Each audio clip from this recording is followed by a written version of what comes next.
Quando você vai fazer um exame ou precisa ir no médico, sua pressão sobe um pouquinho, te dá um pouco de medo. Tem gente que evita demais ir no médico, né? Por vários motivos. Por isso, nós vamos tratar hoje desse assunto e também a questão dessa paralisia do sono. Para isso, vamos começar falando um pouco sobre essa síndrome do jaleco branco. Acompanhe esse VT aí comigo, aí. Dá uma olhada, ó. Muitos de nós ficamos aflitos com a ideia de ir ao médico, pois significa, na maioria das vezes, que estamos com algum problema de saúde. Esse medo recebe o nome de iatrofobia, ou o que chamamos popularmente de síndrome do jaleco branco. Pessoas com a síndrome do jaleco branco apresentam hipertensão pontual, tremedeiras, tensão muscular, náuseas e agitação quando vão a consultas médicas. O problema maior está nos idosos, que se preocupam mais com a sua idade avançada e com as possíveis doenças que podem vir. No Bendita Hora de hoje, vamos entender os problemas que esta fobia traz e como combatê-la. Acompanhe. Muito bem, minha gente, por isso eu tenho alegria aqui, nós vamos falar via Skype. Ela não pôde estar aqui, estava previsto para ela vir, mas infelizmente não deu para ela chegar a tempo. Mas eu estou aqui com a nossa doutora psicóloga Marilene Ked. Marilene Ked, que uma super psicóloga. Boa tarde, minha querida. Boa tarde, Padre Marcos. É um prazer estar falando com você, com o seu público. Você é um ídolo meu, sabe? Querida. Eu tenho muita admiração, muita por você. Poxa vida, bacana. Obrigado pelo seu carinho. Doutora Marilene, super jovem.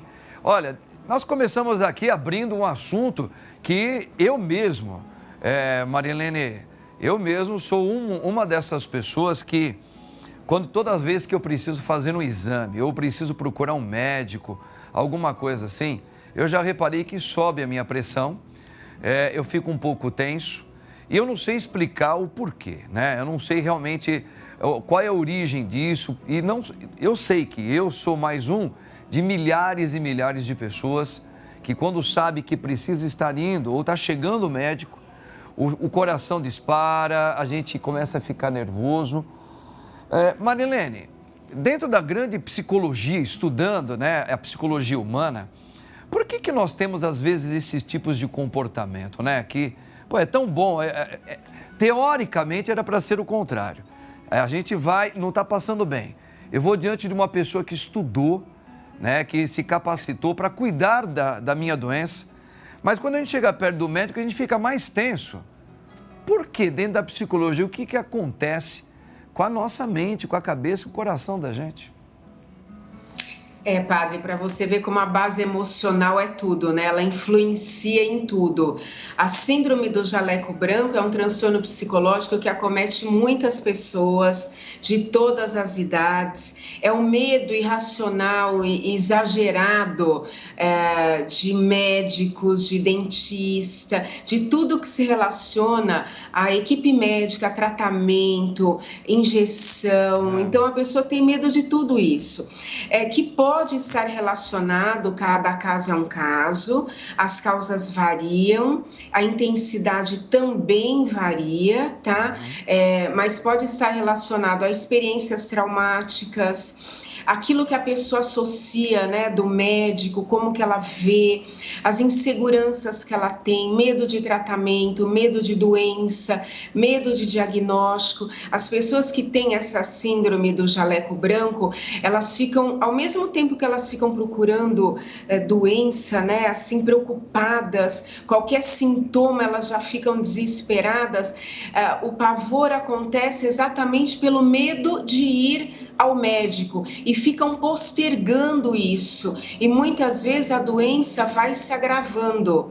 Por isso é fundamental que quando é com criança os pais já busquem atendimento especializado para poder tendo um controle sobre esses sintomas, para poder ajudar as crianças. E no caso dos adultos, procurar técnicas de relaxamento, procurar buscar buscar o autoconhecimento, saber por que acontece isso. Muitas vezes ela não lembra de alguma experiência da infância, mas ela tem guardado na memória afetiva ali algum trauma, alguma dor, e está associado a isso, mas precisa tratar, porque ela não pode negligenciar a saúde dela. Tá certo. Na verdade, nós sabemos que todos nós, seres humanos, temos consciência que somos limitados e que nós não somos para sempre aqui, né? Talvez até por esse motivo, quando a gente percebe que o nosso organismo, ele não está correspondendo àquilo que podemos chamar o cotidiano normal da gente, isso já traz uma preocupação para qualquer ser humano da face da Terra. E a ponto dele falar, poxa, eu preciso ir no médico, isso já é uma coisa que já está antecipando, já está abalando o psicológico dele, claro, e ele tem uma ansiedade de ter um encontro com alguém que vai olhar para ele e vai fazer um diagnóstico daquilo que ela está passando. E claro que isso está associado a um monte de coisa, como a senhora mesmo colocou, né? Às vezes, na época de infância, nossas mães nos levavam para tomar vacina e a gente associava a dor daquela agulha entrando. Então, talvez isso também está em nós, a questão de eu vou no médico, vai doer, vou no médico e vai me trazer alguma coisa de desconforto. Outros também têm aquela questão de que eu não vou no médico, porque se eu for no médico, ele vai acabar achando doença em mim, eu prefiro não ir. Eu acho que tudo isso, na minha opinião, está associado ao medo mesmo, né? Talvez até pela maneira como o ser humano vive, às vezes como ele se alimenta, como ele se porta na sociedade. Às vezes eu não tenho uma vida muito saudável, eu tenho até medo de ir no médico. Também é bem por aí, não é, doutora? Isso, padre. E quanto maior a ansiedade, maior o medo, maiores as fantasias negativas, né? Ficar criando coisas antes de ir. Agora, tem os casos também de pessoas que cresceram vendo o pai e a mãe se tratando, ou a mãe se tratando de doenças graves, né? Sempre indo ao médico, ou teve doenças graves na infância e cresceram com esse trauma.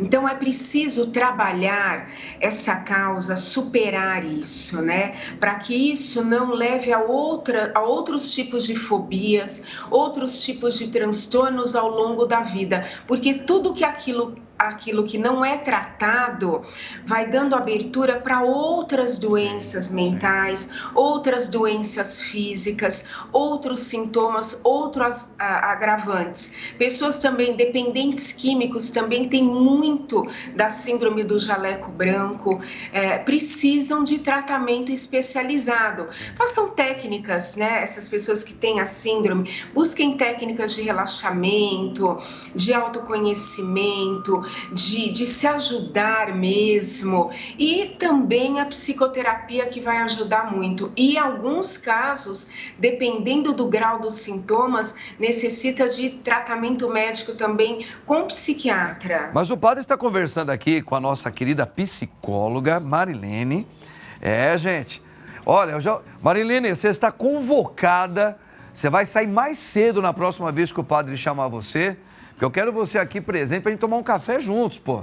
Gostoso bater um papo aqui, né? Sabe aquela coisa do tete a tete? Bacana, hein? Agora, Marilene... Será um prazer. Marilene, olha só, querida. Agora, assim, eu queria fazer uma pergunta. Quero fazer uma pergunta dizendo o seguinte.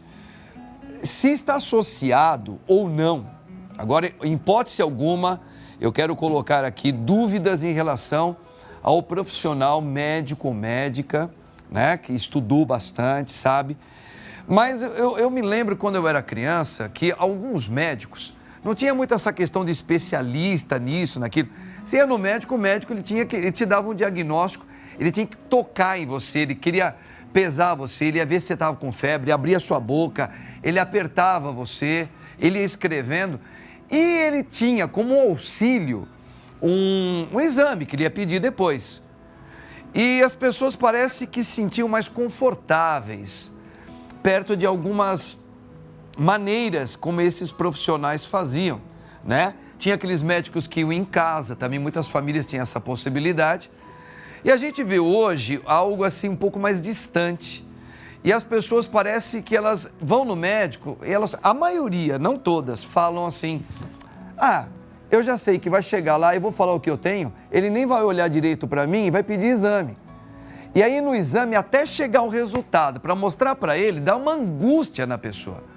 Está associado um pouquinho isso também? Você acha que não está faltando, você que é psicóloga, um pouco isso nos profissionais médicos, não todos, mas e ter um pouco essa psicologia com o ser humano, para que ele já fosse no médico sem tanto pavor, sem tanta ansiedade? Ajuda bastante o paciente quando o atendimento ele é bem humanizado, acolhedor, né? O profissional da área da saúde ele consegue dar uma atenção boa para o paciente. Então, o paciente se sente bem, se sente acolhido, e isso ajuda muito na questão psicológica, né? E os médicos sabem disso. Então, quanto mais se tem esse tipo de atendimento, melhor é na aderência do paciente ao tratamento e ao retorno ao médico. Outra coisa que eu costumo dizer muito para as mães também, mães que têm filhos pequenos, que as crianças têm muito medo do médico, que muitas vezes, né, falam, eu tenho até receio de levar meu filho para tomar uma vacina, para tomar uma injeção, porque ele tem muito medo, grita muito. Olha, não deixem de levar suas crianças para o tratamento médico, porque eles têm medo. Então, já comece em casa aquele acolhimento, explicando, falando de forma lúdica, das melhores formas possíveis, mas leve seu filho para tomar as vacinas, ter as vacinas em dia, o tratamento. Não subestimem nenhum sintoma da criança, conversem bastante com elas, e com o tempo elas vão entendendo, vão se sentindo mais protegidas, mas não deixem de levá-las ao tratamento para tomar as vacinas, as injeções necessárias, a fazer tudo o que é preciso. Perfeitamente, muito boa dica. Então, a gente pode até dizer que são virtudes dos responsáveis pela criança, né? Você fazer um preparo que antecipe a criança, porque sabe, por exemplo, vou ter que dar vacina nos meus filhos, né? Eles são pequenininhos, eles vão chorar, vai doer. Então, a mãe, acho que precisa ter essa psicologia de criar algo, como você falou, lúdico, alguma maneira, para falar, ó, vai ter uma agulhinha, vai colocar, vai vir um bichinho, mas depois você vai ficar bom, você vai brincar depois, vai poder ficar mais forte. Então, a mamãe também vai tomar junto com você. Nós dois vamos soltar uma lagriminha e vamos fazer assim, ó. Quem gritar primeiro vai perder, entendeu? Aquela coisinha, não é? Acho que falta um pouquinho essas coisas com o tratamento. Agora, doutora, eu falo doutora porque para mim é doutora, psicóloga Marilene, muito competente, viu, gente? Tá aí, ó, grande psicóloga também, que está sempre nos acompanhando aqui. Marilene, agora, esse medo do jaleco branco, eu imagino que é vários fatores. Mas esse medo maior do que é? É de descobrir a doença em si ou medo de sentir dor, alguma coisa, na hora que o médico, a médica está fazendo uma consulta com você? Olha, padre, cada caso é um caso, está associado a uma base emocional diferente, muito individualizada. Perfeito. Tem uns que é exatamente por isso, tem pavor de agulha, de sentir dor, não pode ver agulha, outros têm medo do diagnóstico, né, do prognóstico, de como vai ser o tratamento. Então, está relacionado a toda essa parte médica. Tem alguns que não vão em dentista de jeito nenhum, porque tem muito medo, porque lá na infância extraíram um dente e doeu muito e sofreu muito e ele carrega isso. Ou seja, tem que trabalhar isso, porque tratamento médico e dentário é extremamente necessário ao longo da vida. Então tem que encontrar uma forma de superar pelo menos um pouco isso. Legal, bacana. Olha, doutora Marilene, você entrou assim em vários aspectos assim que já deram grandes dicas de como a gente amenizar, né? Fazendo assim umas terapias, você pode procurar, principalmente quando é um adulto, já vai procurar uma ajuda. E tá aí, ó, a doutora Marilene aí com toda a sua psicologia, que certamente fala muito bem, nos acalma, né? E, infelizmente, o nosso tempo aqui acabou um pouquinho. Por isso estou falando, no dia que você estiver presente aqui, Marilene, você vai ficar um programa inteirinho comigo aqui e nós vamos falar de outros assuntos, tá? Tá bom, minha linda? Obrigada, padre. É um prazer, viu? Eu tenho muita admiração por você, muita mesmo. Muito obrigada, Tamo viu? juntos, minha querida. Um abraço para você, para o padre Juarez, para todo o público. Obrigado. Que Deus abençoe você, minha linda. Tamo junto.